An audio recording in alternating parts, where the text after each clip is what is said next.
లేదు అత్తమ్మ గారు, కొంచెం పులుపు దిగాలి, దిగితే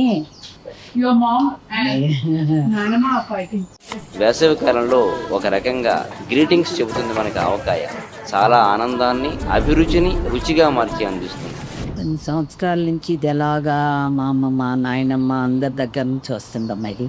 పదార్థాల రుచి వడ్డించే వాళ్ళని బట్టి ఉంటుంది. తినాలి అని వడ్డిస్తే ఒక రకంగా ఉంటాయి, అక్కర్లేదు లేని వడ్డిస్తే వేరొక రకంగా ఉంటాయి. ఇది పెట్టడం అనేది ఒక ఆనవాయితీ. పెట్టిన కొత్తల్లో మరీ బాగుంటుంది.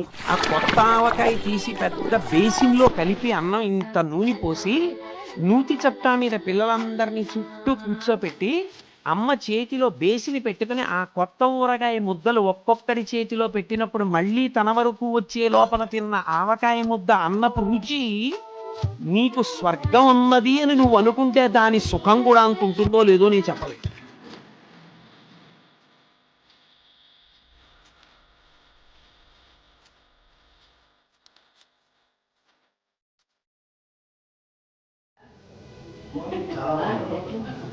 బాగుందా?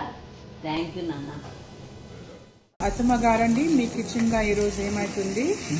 ఏమైతుంది? దోశ అయిపోయింది.